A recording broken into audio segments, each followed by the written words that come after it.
I think having different instructors all the time is really, really invaluable to getting just different tips and tricks and ways of doing things.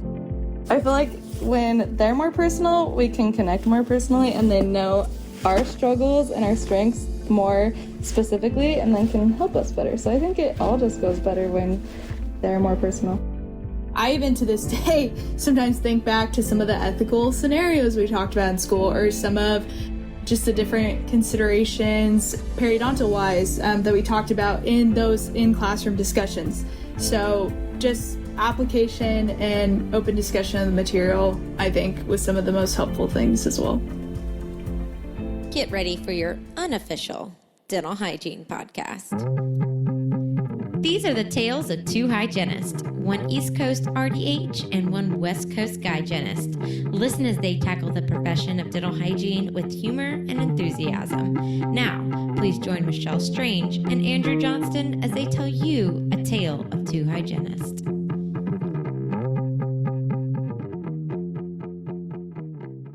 Welcome to Hygiene Edge, Educators, a podcast just for dental hygiene educators, brought to you by Jessica Atkinson, that's me, Shelley Brown, and Melia Lewis of Hygiene Edge. We have partnered with A Tale of Two Hygienists to bring you helpful information about being a dental educator. Thanks for chatting education with us. Make sure you're following us on Instagram at Hygiene Edge and subscribe to our YouTube for the latest videos full of tips and tricks for your career. Each episode, we will share information from dental hygiene educators to help you grow in your didactic and clinical instruction. Volume up and write it down. Let's get Hygiene Edge educated. Before we get to the interview, we want to say a big thank you to Paradise Dental Technologies, or PDT, for supporting the continuing education portion of this podcast for so many years. If you do not know already, many of our full-length episodes count for CE. You'll find the links in the show notes, or you can sign up for our newsletter by going to ataleoftwohygienists.com. When you sign up for the newsletter, we will periodically send out links to shows that have expiring CE courses attached. And none of this could be possible without the support of the amazing people over at PDT. So check out their hygiene and other instruments at pdtdental.com. That's pdtdental.com. Now, on to the interview. Welcome back, Hygiene Educators. We are really excited to have some special guests here with Melia, Shelley, and I. They are our students. We have some students with us today. Yay! Thank you, students. We have chosen some students in different parts of their education journey. We have a brand new graduate, Blair. Thank you so much for coming, Blair. We have one student about to graduate. That would be Courtney. And then we have Angie about to start her final year in dental hygiene. So we're going to start and have them introduce themselves, let you know where they're from, and something that they remember about being a brand new student, because our content today is to help you, educators, know how to help your students succeed as new hygiene students. I remember when I was a brand new hygiene student, it was so overwhelming. And I think overwhelming might be understating how I felt. So Angie, tell us a little bit about yourself and what you remember about being a brand new student. My name is Angie Settle. I'm originally from Maryland. I live in Moab, Utah now. Of course, I'm in St. George, Utah for 2 years, going to Dixie State University. And as Miss Atkinson, sorry, I have to call you that, said, I'm going into my senior year. And one of the things that I was totally overwhelmed with, even the summer before we started, was just all the different technology apps, because I'm a non-traditional student, as we can tell. I don't use WhatsApp. I don't use Snapchat. I don't use all of that. But that seemed to be, we were communicating through WhatsApp, and we were communicating through this new Gmail, and we were communicating through Canvas. And there was just a lot of apps, and I didn't know the hierarchy of which ones I should really be spending time and paying attention to, and which ones were just like drama going on in the corner. So that was one thing that for me, I mean, it sorted itself out pretty quickly. Oh, and we had just, of course, due to COVID, transitioned over to all electronic. So everything was now in Google, as far as Google Sheets, and all of our clinical stuff was now in Google. Of course, I don't know what it looked like before. I was just trying to adapt along with the instructors to this new format of Google Sheets and all of that. So that is what was overwhelming for me. Yeah, lucky Angie, she got to start hygiene school right when we were all figuring out what this looked like. Blair, what do you remember about being a new hygiene student? Yeah, so my name's Blair. I hail from the great state of Texas, currently work in private practice in North Dallas now, graduated from Texas Women's University. And just the biggest thing I remember, especially on my first day, the first summer classes, was just feeling so alone in the fact that I felt kind of unworthy to be there. Kind of like, my classmates sitting around me wasn't necessarily a support system, but maybe more of competition. And I wasn't sure how I was on their level playing field. So that's kind of what I remember, just feeling alone a little bit on that first day. So we're going to talk about that, Blair. We will definitely talk about that. And Courtney, what do you remember? Hey, so my name is Courtney Hubenthal. I'm from Roy, Utah. And when I started hygiene school, we actually got delayed. I was supposed to start in May, and we got pushed back a semester because of COVID. And I was actually supposed to start even before then. I was supposed to be in the class that just recently graduated, but I had a leadership school that I had to go to for the Air Force. So I had a break from school for like a year and a half, and I was extra nervous that I was like, I don't even know how to learn anymore. My brain is like way off, but I just remember being so excited that it was finally here. I've been set on being a dental hygienist since I was in junior high. And so I, first of all, just couldn't even believe it was real. But then I just remember that feeling being replaced with anxiety real quick with all the stuff coming up and the schedules and the books. And I was like, oh man, how are we going to get through this? But we also were transitioning on to Zoom and all the online stuff. So that was all really fun to figure out, but we figured it out a little bit. I'm so glad you figured it out. Well, hygiene educators, you can tell that being a new student is really hard. And as we know, COVID has made it a little trickier.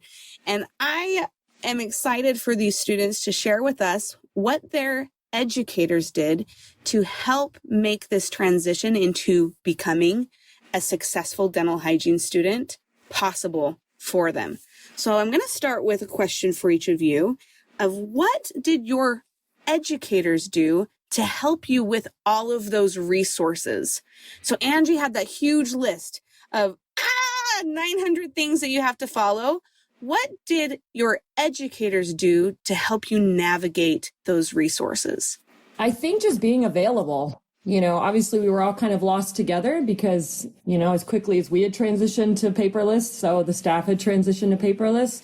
So being available for questions and navigating what's important and what's not as important, that was pretty crucial for the first year. I also personally felt that communication was the biggest thing, just like Angie was alluding to, just making sure that they were asking the question of, are we confused? Do you need clarification? Sometimes just going the extra mile of asking us rather than assuming that we would ask was especially helpful for first year students, just being kind of scared to admit that we didn't know things and that we didn't know where to start. So simply asking the question of, where do you want to, or where can I help you best start in this program?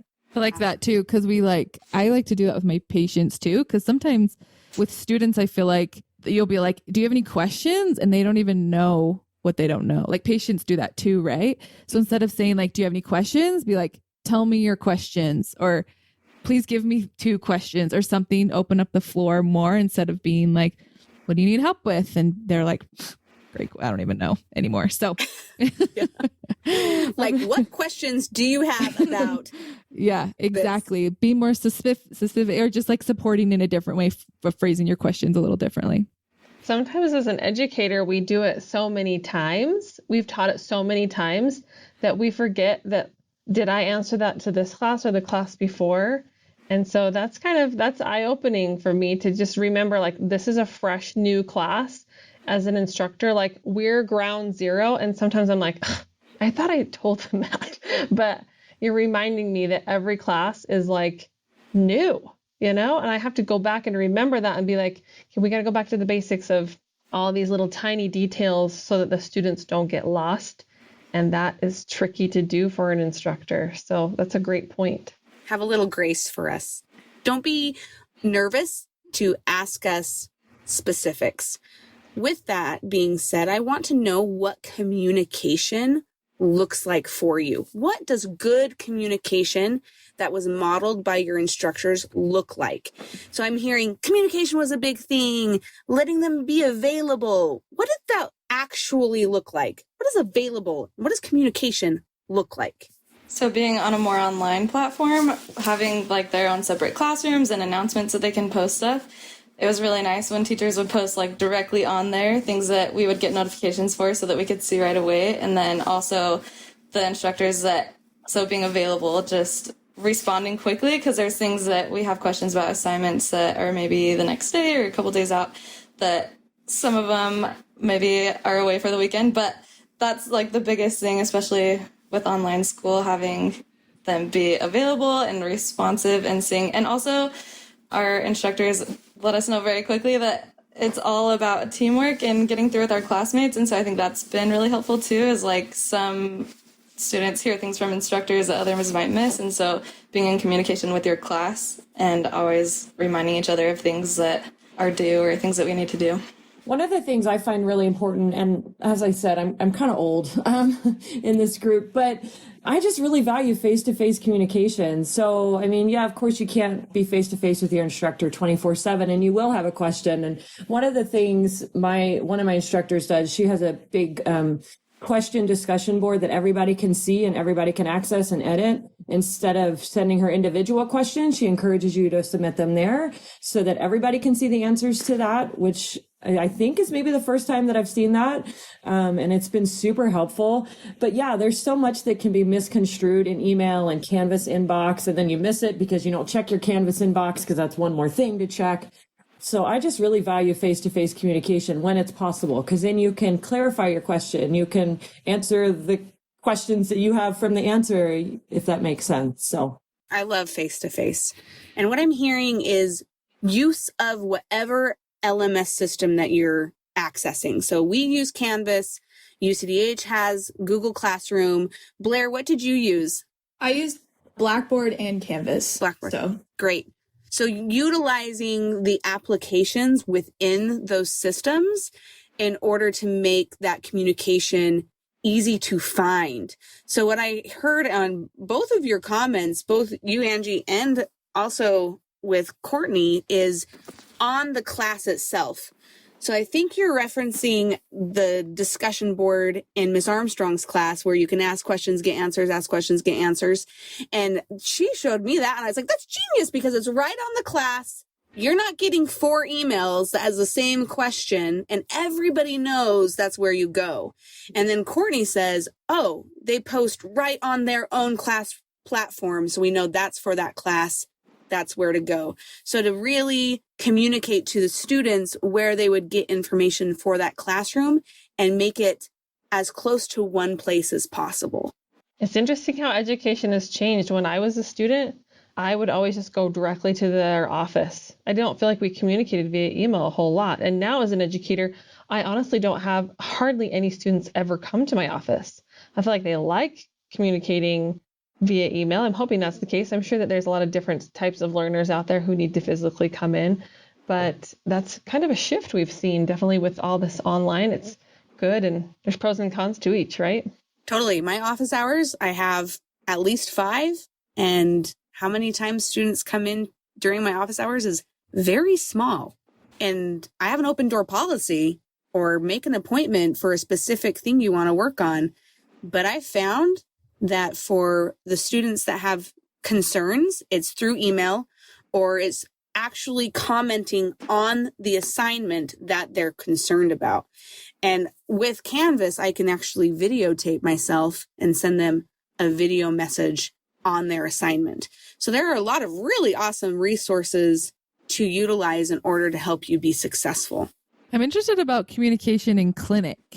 So when you talk to your clinical instructors, or, so not in like a lecture setting, but when you're in face-to-face with clinic, what are some positive experiences that you've had with your instructors that have taught you something, or a great way that they've come at communication, that you've learned a skill better because of how they taught? I like the instructors that use tell, show, do, tell, do, show, where they do it and then they watch you do it and then they help you through it, instead of it doesn't really help me if you sit down and do the skill because you could do it with your eyes closed. But as a student, I want to watch you, but then I also want you to critique me when I sit down to do it. So I think that's just the hands-on has been super helpful. I felt that some of the most effective communication in clinic for me personally was whenever they would be able to analyze exactly how I was doing it. So watching what I was doing and then kind of asking my reasoning behind it instead of trying to simply do and then have me do it again. I think that worked best in them trying to understand where I was coming from, because it could have been something in my logic or reasoning that wasn't always clicking. For me personally, I'm more of an academic person, so it took me a long time to kind of transmit that to clinical. So every time someone would stop and ask me for my reasoning, that is what helped me more, is them kind of figuring out the reasoning behind why I was doing something and then kind of altering that and going into the clinical. So that was just me, because clinic was really hard for me personally.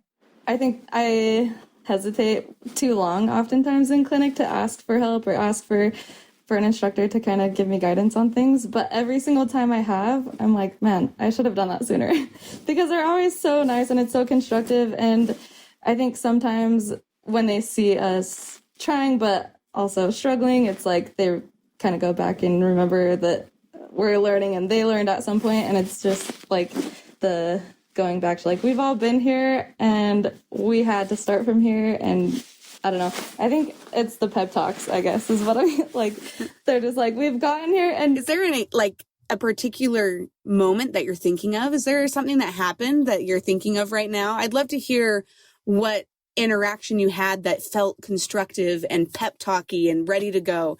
Was it when you were learning how to explore? Set the stage. What was happening? I can think of multiple times. I'm trying to think of one. Okay, I think there was probably a scalar that we were trying to figure out the correct working end. And this was like, yep. It was like a really rough time for our class. 2 girls had just dropped out, and I think a lot of us were feeling the stress and thinking about doing the same thing. And there was this one instructor that was like, okay, let's just breathe like this. It takes time to click. And she went back to when she was a student and told us about how she felt. And she was like, if you guys can seriously just get through the next 2 weeks, I promise you're going to make it through. And you will not regret sticking with it and not dropping out, because you're going to make it. Like, there is always a point in school that feels like you can't do it anymore. It's too much, but you always can. Just hang on. And I don't know. I think those moments are really important because sometimes, like, you have to pass things off and you have to keep going and, like, see your patient and get everything done. But I think, like, it's all a learning process. And sometimes I stress out about that. Like, I skip that part. But we're literally in school. That's the whole point. And so... yeah, and just really like connecting on like a more human level instead of just having such a divide between instructor and student. Yeah, I remember a particular time kind of similar where I was really struggling on, scaling and route planning. That was kind of hard for me. Again, clinic was not my strong suit.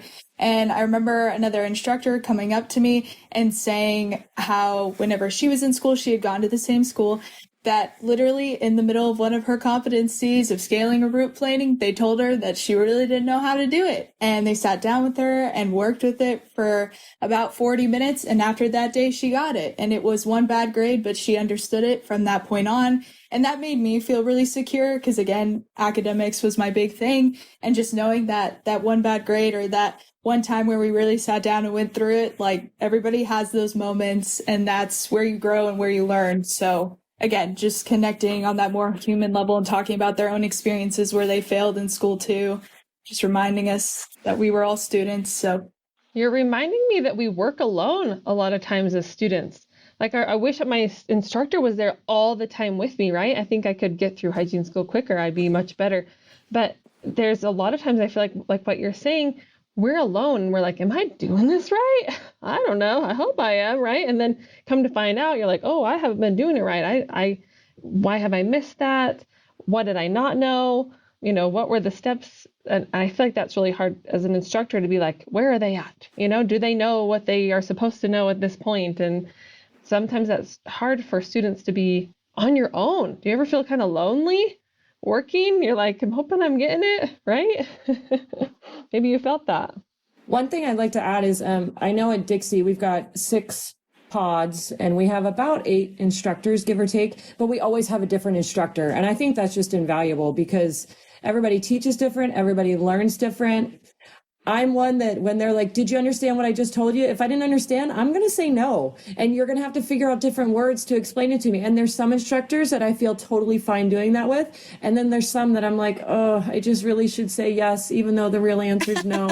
And that's just, that's just the way it is. But I think having different instructors all the time is really, really invaluable to getting just different tips and tricks and ways of doing things. And I think with that, it's really cool. I've had instructors that knew that they weren't getting through to one of my teammates. And so she went and got another instructor and she was like, will you explain this for me? Because we're not getting it. Like, I know that people understand things differently. And I think that was really awesome of her. And gratefully, I've had the opportunity to work places where we have a really good relationship the majority of the time with other instructors. And that's one of my favorite things about working with other hygienists is we recognize from our experiences from school that sometimes you just need a different perspective. And so that little perspective shift and understanding that maybe you have the right words or the right approach for this student, and you know that there's another instructor that will have the right words and the right perspective for this other student. And to really use each other's strengths and not be worried about that competition piece.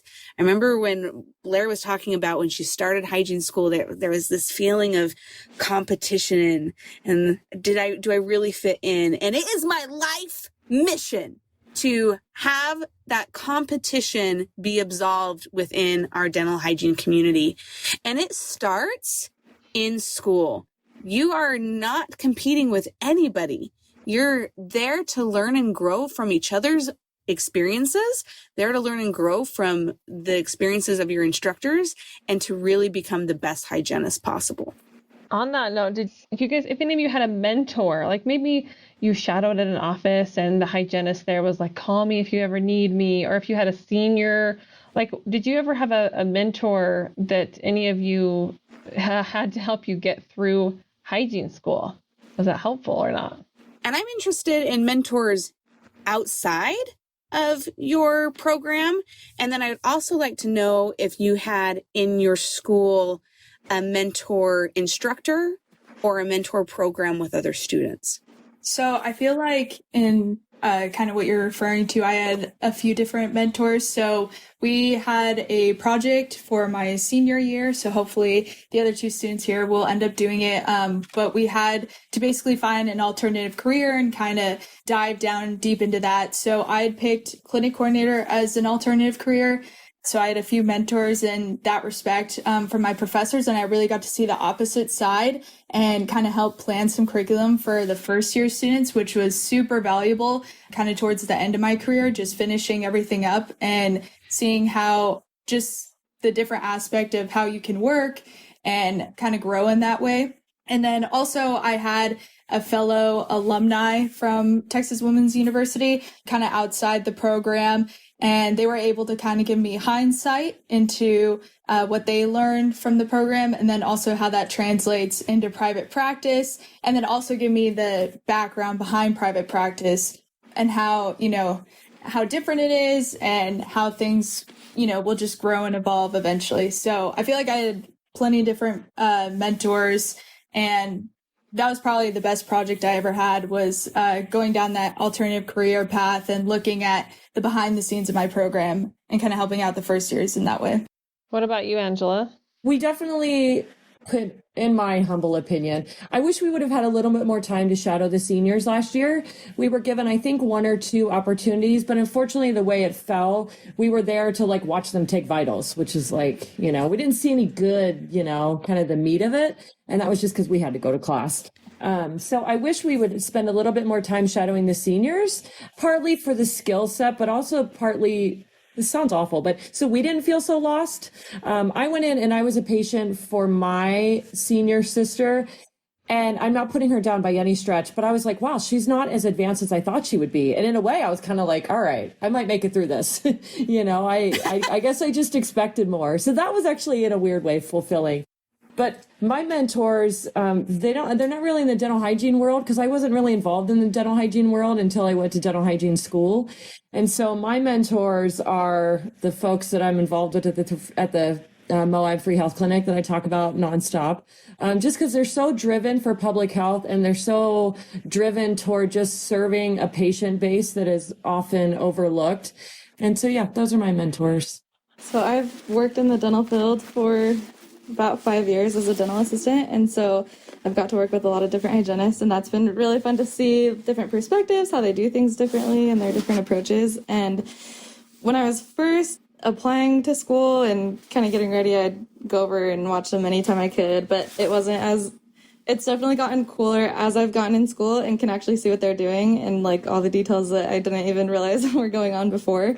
And so it was a lot more applicable. And so it's really cool now when I go to work and they'll pull me over if there's a really awesome set of calculus on loaded teeth, and they'll show me different things, or they know that we're in anesthesia lab right now, so they'll be like, oh, look at this, and kind of show me things. And that's really helpful to see like throughout like what we're learning as like being practiced, and then also just the support system that they just remember how hard school was, and they're just great cheerleaders to help push me through and stay motivating and be like, you'll get there, we were all there, this is like, you get proficient and good at your job, and it's a good perspective to have.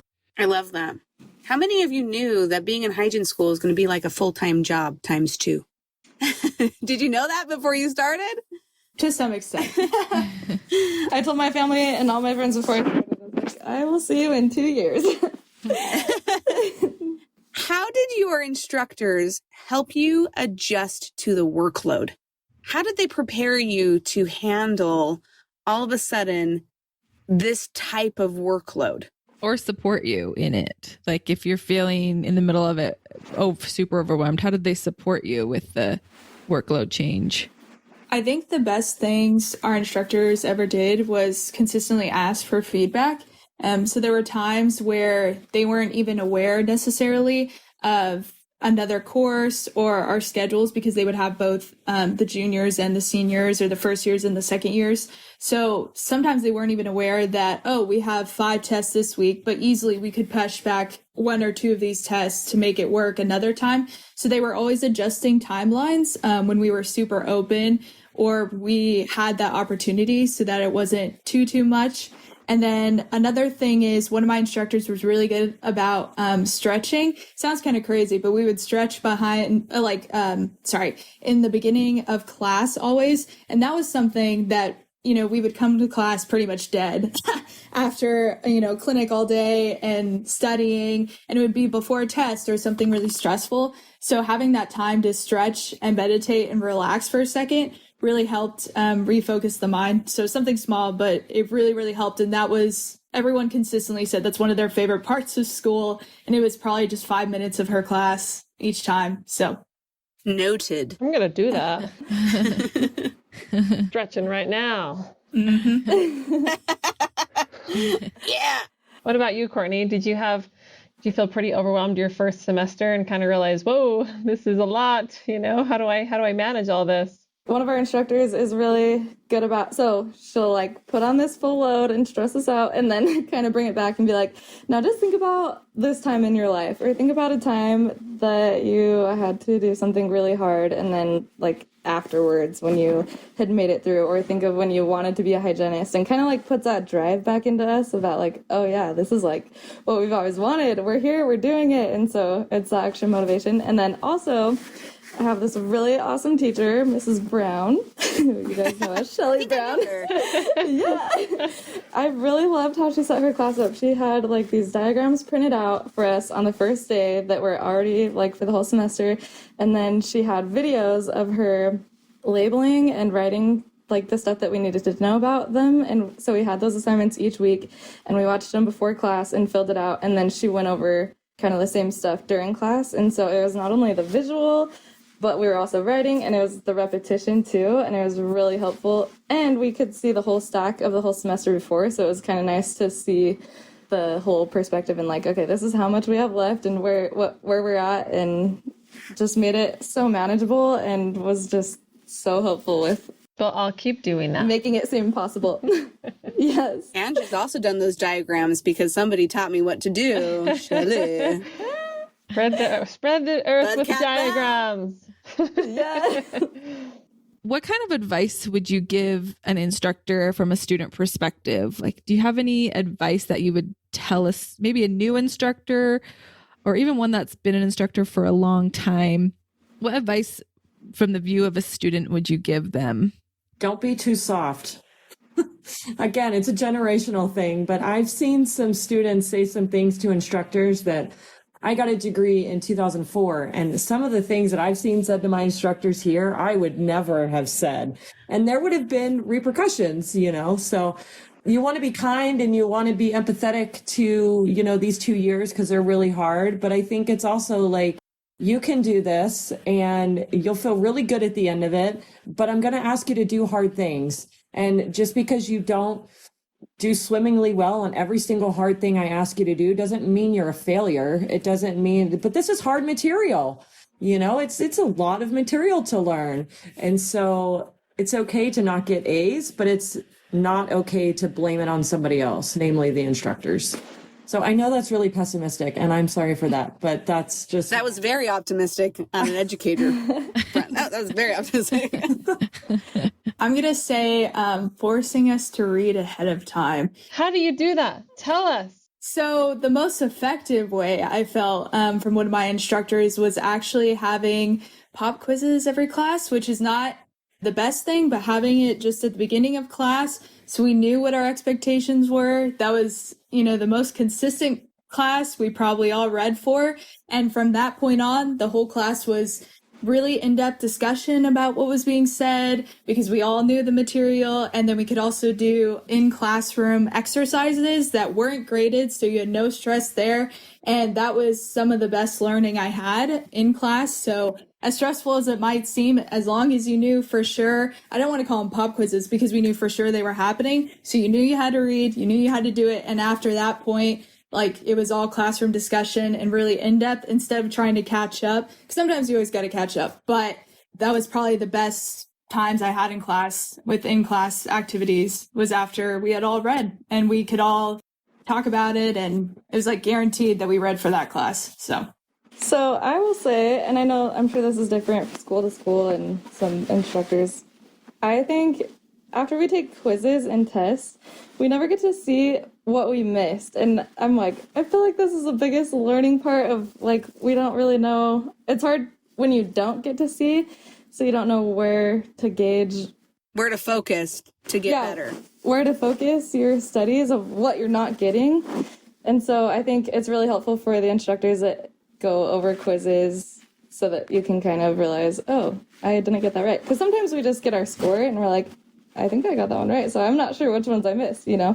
Have any of your instructors ever done that with an exam? How do they do that? No. And I don't know if it's... Exams are precious. We don't want them getting out. But I do recognize, I have always felt that. I'm like, how do they know if they got a concept right or wrong if they only know their score? So one of my instructors would open the quiz up either in the classroom to where, you know, she had it on her computer up on the screen and we would go through it, or she would only open it up, say, Friday from 12 to 1. Now, that's not to say people weren't, you know, still capturing the information that was in there, but at least let you see what you got right and wrong. And if I can add, one of the hardest classes for me was oral pathology. But we had a quiz every Thursday, and it was just on the material from the previous Thursday to that Thursday, and we hated every single one of them, and it was only a 10-point quiz, and we cried every Wednesday night. But I will say, when the midterm and the final came along, it wasn't overwhelming. It wasn't like, oh my God, I have to catch up from day one till this point. Like you had to study everything up until that point. So I think, you know, speaking to educators, I think that's really helpful to hold students accountable to not wait until the last minute, is to break it up into pieces and kind of force students to study through the semester instead of at the very end. I also enjoyed the consistent, we had like mini tests in some class, so we had a bunch of them and you had to study and they were all tests, but it was very consistent. It was over short segments. And then by the end of it, you knew a lot of information, just like Angie was saying. So I thought that was effective as well. Awesome. Angie, could you speak to how you felt about practice quizzes? Are they graded or no? Whatever your experience has been with either one. Were they helpful? How did you like the practice quizzes? Because my understanding is with some practice quizzes, you can see what you get wrong. And then in one of my courses, I'll have you find out where that information is in order to get it right the next time, or give me feedback on where you went to get that information, etc. How was that experience as a student? So I had a course where we had practice quizzes, but they weren't graded, but it was like 5 questions.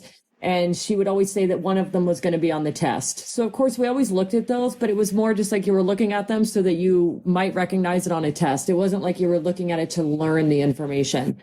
Biostatistics, which I'm taking right now, she does self-assessments at the beginning of every week. And you can retake it as many times as you want until you get the grade you want, which obviously everybody retakes it till they get a 10.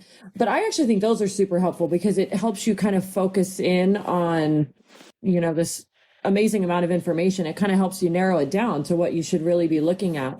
The one thing I will say about them is because you can retake them, and I'm guilty of it, you take it and then you see what you got wrong. And if you look at the times that it took you to take it, it took you 10 minutes the first time and it took you 1 minute the second time. So one suggestion I would have is to hide the answers and not just give students the answers. Like it can be marked wrong, but don't say it's wrong. The choice is actually B. Just say it's wrong and make the students go back and learn what the correct answer is, not just copy the 10 answers from the first time you took it.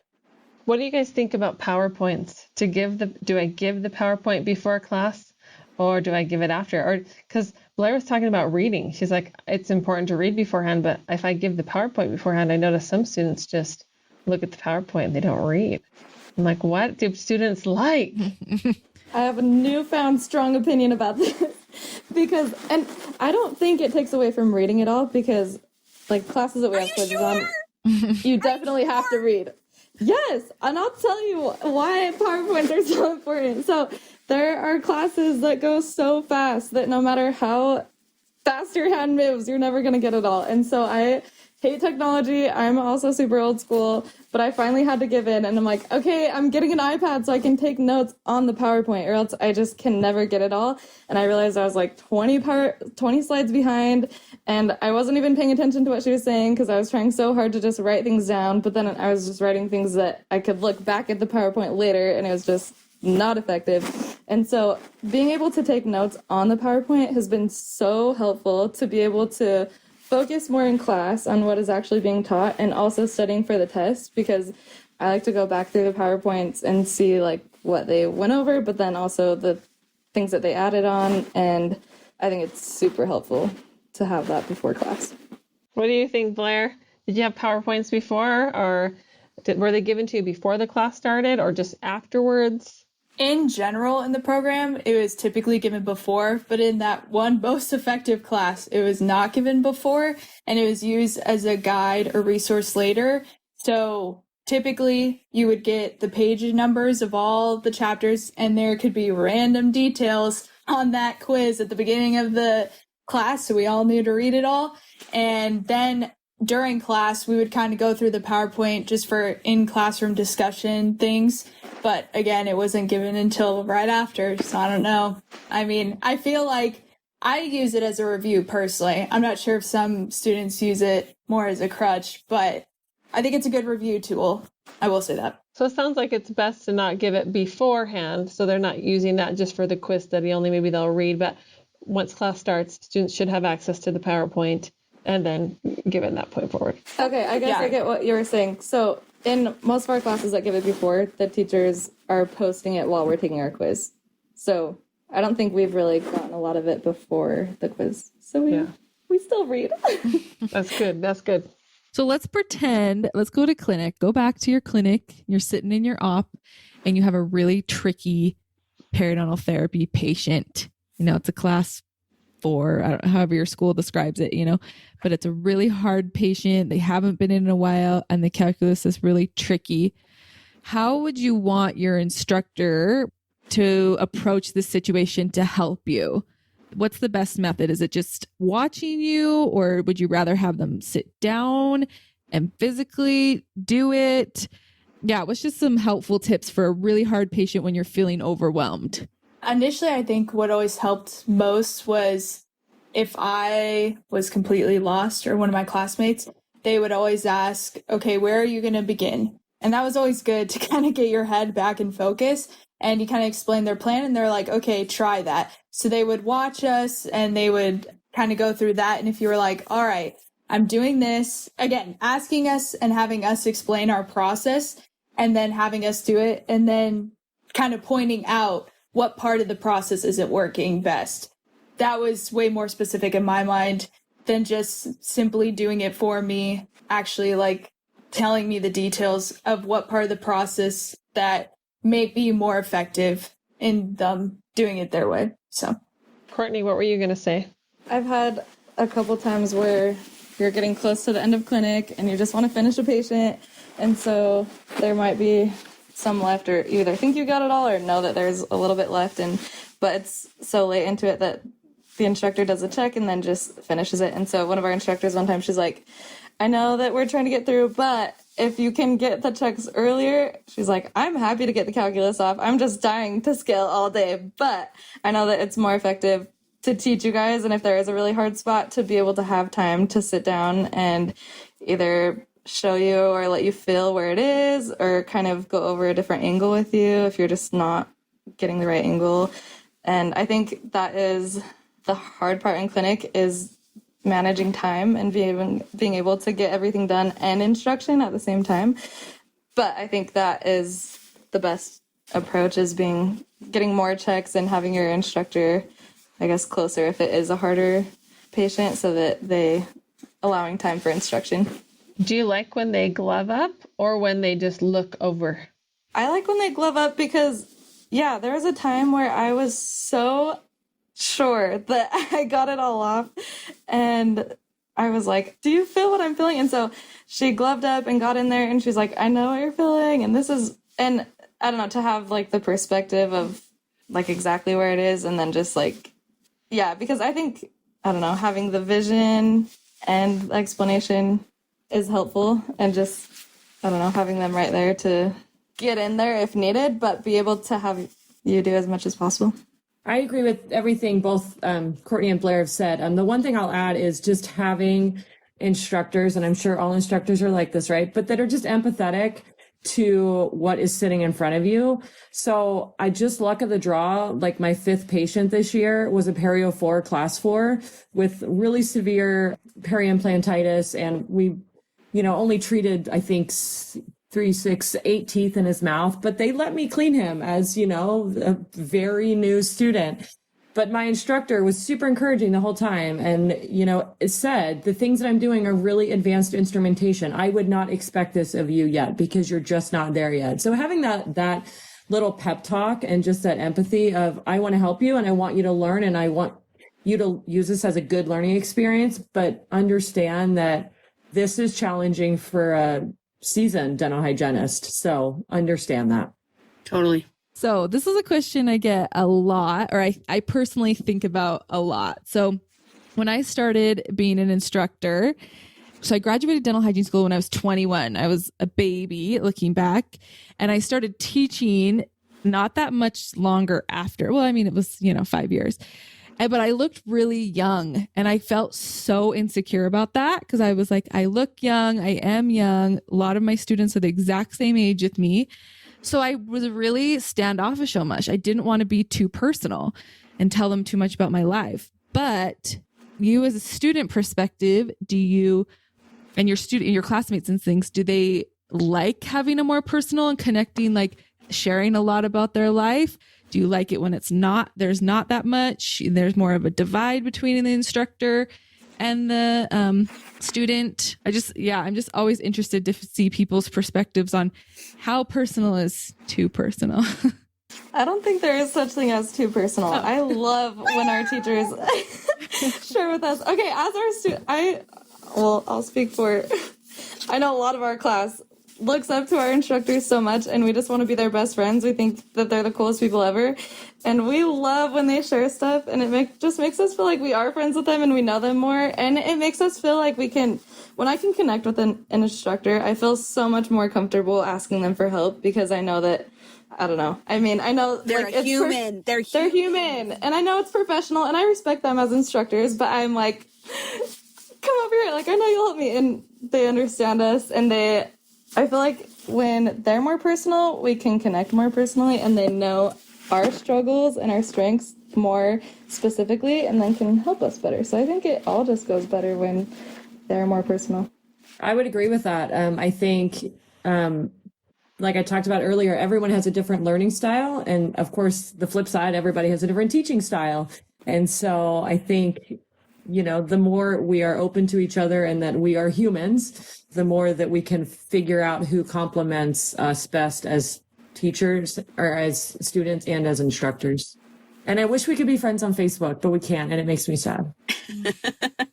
One day. I know. My question now is, what other things would you like an instructor to know as a student that would help them help you be more successfur? Do you have an example, Jess? That maybe I did hear one from Angie earlier today when she said, hide the answers to the question, because instead of maybe it's late and knowing that you can just answer the next quiz opportunity correctly, instead of actually learning that material, if the answer was hidden, it would be a fail-safe for you to look at that material. I think one of the things that I've learned as an instructor is anytime I can make something happen because organically it needs to, instead of allowing hopefully this will happen. For example, Blair said, we had pop quizzes, so we read. She was given something that would organically make reading happen. So as an instructor, I think to myself, how can I create opportunities for them to interface with the course content more often because they need to? That was one of the examples that I learned from this conversation. So I was just wondering if you had any other thoughts as far as advice you had to Hygiene Edge educators to help them help you feel more successful. This is not an easy thing. I remember starting hygiene school thinking dental hygiene was one thing and finding out it was so much more than I ever thought it was. I had so much more to offer because I am now a dental hygienist. It is a rigorous program. It is a rigorous program. It is something that will make you more than you ever thought you would have been. And we want you to feel successful while it's happening. Help us help you. I always say, but I'm like, the only thing harder than being a dental hygiene student is being a dental hygiene educator. Because it's really tricky being an instructor, right? We have all these really amazing, smart students that know way more than they should sometimes. And then having to teach and grow with them as well is really, really tricky. But honestly, it's one of the best things as well, because I've learned so much as an instructor. I've personally grown so much as an instructor, and I'm definitely a better hygienist because of that, having to break down what I've learned and explaining it in a better way. So even though hygiene's hard, being an instructor hard, it's super worth it in the long run. It's very rewarding. So one of the things I would say is, for one, be okay with not knowing. I have an instructor who, when she doesn't know the answer to a question, she tells us to pull out our phone and somebody's going to Google it. And that's A-okay. Because, as much as we want to think you guys know everything, it's not practical. So I think being okay with that, though, sometimes our ego gets in the way of admitting we don't know something. And then my second suggestion would be to use all of the different methods of learning. So we've done PowerPoints, we've done guided note taking, if that's what we want to call it. We've done videos. Miss Atkinson's videos are the absolute best. They make me crack up every single time. But I remember what she says because they're hysterical. So just using all of the different formats of learning, realizing that all students learn differently. The idea of pop quizzes from a textbook, I would cry every morning because that is not how I learn. And so just acknowledging that and embracing that, and it might be more work for you, but trying to hit every student's perfect learning style. And recognizing that will happen over a semester. I think that was something that was helpful for me is I can do a few guided notes, which are your diagrams, Courtney. Those are, you fill in those things, you draw a little bell, you draw all things that are going to help you remember. That is super helpful for this many students. And then we're going to shift to more of a different approach for this many students. So thank you, Angie. That's a really great reminder. Any other tips or tricks for your dental hygiene educators? I enjoyed application of the material. So I think I alluded to it a little bit earlier, but just doing in classroom kind of activities and scenarios. Sometimes I think as students, we didn't always like those at the beginning, but then we would begin talking through it and having more of an open discussion. We realized that there were some things we didn't know, or there were some things we didn't consider. And I even to this day sometimes think back to some of the ethical scenarios we talked about in school, or some of just the different considerations periodontal wise that we talked about in those in classroom discussions.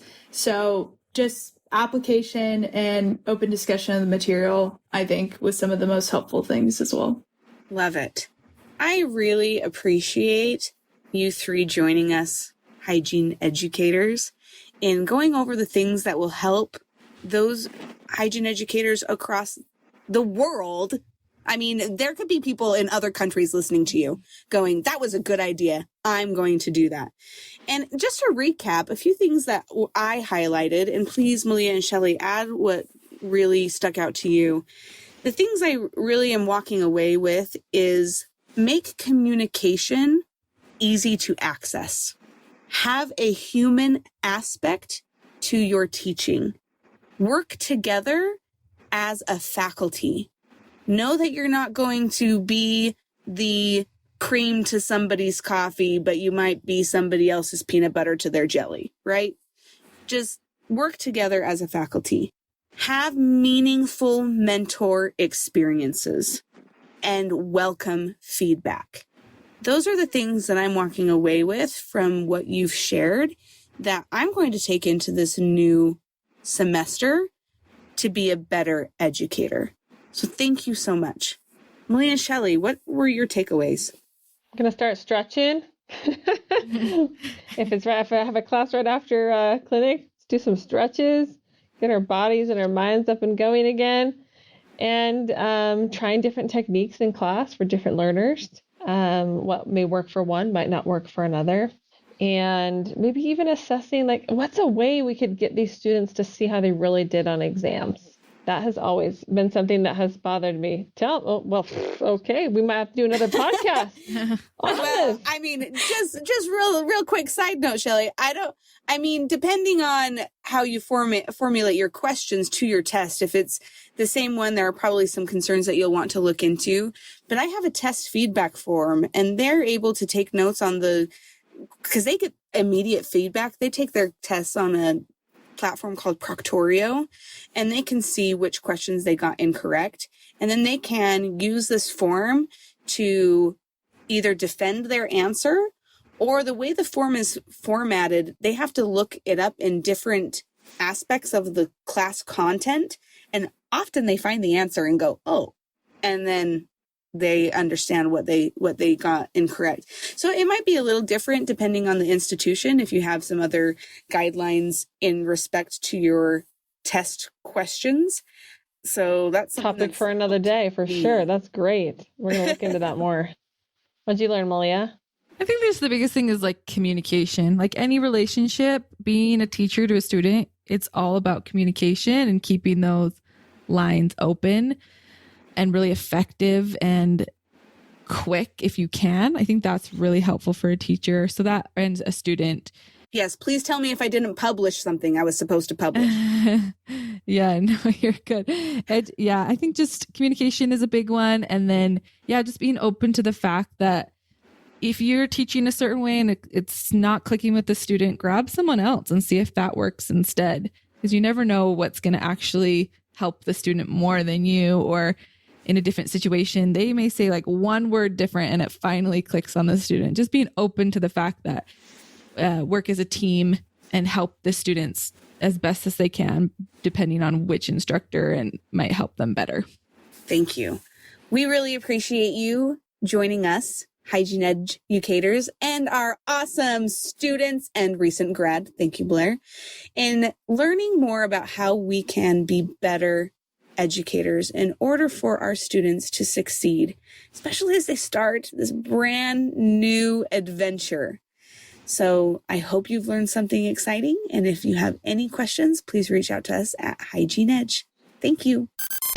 Well, another great week, another great episode. We thank you all so much for listening each week. If you haven't already, hit that subscribe button, whatever podcasting app you're using. Also, just a reminder, our guests are so fantastic that they love when you reach out. They love when you interact with them on social media. And you can interact with us on social media as well at Instagram or Facebook. We're also on LinkedIn. You can find us at A Tale of Two Hygienists. You can also go to our website, ataleoftwohygienists.com. And we would love for you to go there and subscribe for our newsletter. We have lots of stuff on our website. We have a learning center. You can search for any episode. This is an easy place for you to find the links for our CE courses and take the test. There's just so much more there. So head over to ataleoftwohygienists.com. And if you want, you can also send us an email. I'm Michelle at ataleoftwohygienists.com. And then there's Andrew, who is Andrew at ataleoftwohygienists.com. And we just want to say thank you so much. If you love this episode and you're loving the podcast, we would love for you to subscribe and leave us a review. And, 5-star, go ahead and do it. 5-star, just hit that 5-star and then leave us a review. We really appreciate it. We love reading them. It fuels our fire. And we just appreciate you guys so much. I think that's it, Andrew. Anything else? Nope, that's it. Have a good week, everybody. Bye, y'all.